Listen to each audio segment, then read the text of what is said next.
I'm here, yes, and just flew in, landed around 10:30 this morning. Okay, so did you have a good time, Jason? I want to focus first on you. Did you have a good time down in Augusta? Well, it's impossible not to get a little carried away with what it's like down there. Going to Augusta National is like stepping back in time, for better and for worse, as I wrote in today's journal column.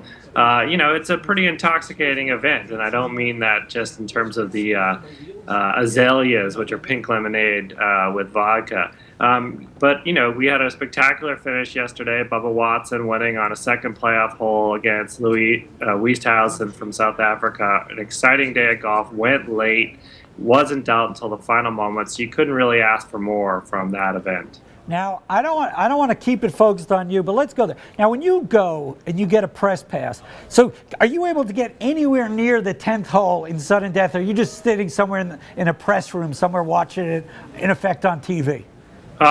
You can, a lot of people who are on a really harsh deadline do end up having to watch it on TV. However, having a little experience from this event and knowing my way around the deadline a little bit, was able to get out to the 18th. Now, I saw both the 18th finish, where they both came in and parred the hole to go to the playoff. I saw the 18th, which was the first playoff hole. But then basically you got to make a call. You can't go and just chase the hole, because there's just about 8,000 people who run and surround that 10th green.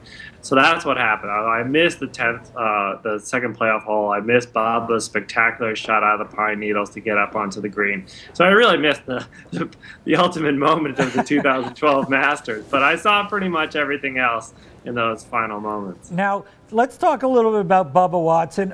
First thing is the event, even though you had two not super well-known golfers contending in a sudden death playoff, it shows just how compelling, at least as an entertainment, the Masters can be. I mean, it was riveting television, it was riveting sports. Well, the old cliche about the Masters is that the Masters is won on Sunday on the back nine, which, by the way, at Augusta National is officially the second nine, not the back nine. And that's how it's happened the last few years, and certainly was the case yesterday. And they needed a few extra holes to get it resolved. And going into the day, really everybody was in a Phil Mickelson kind of mood. The guy was one stroke back. He's won it before 3 times. Was really in a good, sweet spot to make a move. But then he had a terrible blow up on the front nine. I don't know if you saw any of that, where he's sitting in the bamboo, hitting right-handed. A big triple bogey. That put him back. He did rally. He did play pretty well closing in, but he wasn't able to close the gap. Yeah, he couldn't make any of those big eagle putts on the par 5s on the back nine, right? Which really he needed to make for him to be in it. Let's talk about Bubba Watson. Is he a fan favorite on the tour? I mean, he's not very often in contention, certainly in the big tournaments.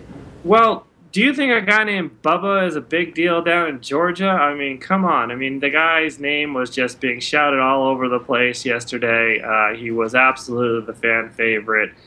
This is a guy who has been a fan favorite going into this thing, for years now.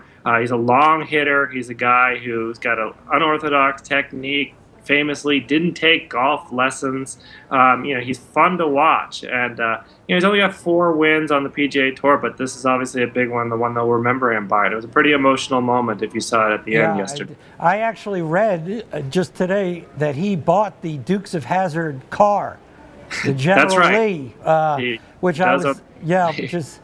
it'll be a fun piece of trivia sometime, maybe when we're old men and in wheelchairs. Now, final question for you. Do you expect to see Virginia Rometty, I hope I'm getting her name correctly, the new CEO of IBM, be put into membership, I don't know what you call it, at Augusta sometime over the next 12 months? It's absolutely impossible to say, of course, knowing the mechanics of the way Augusta makes decisions and the secrecy with which they like to make decisions. But I would have to believe that from what we know about the pattern of IBM CEOs being offered extended invitations to join Augusta National, I think the past 4 have been members.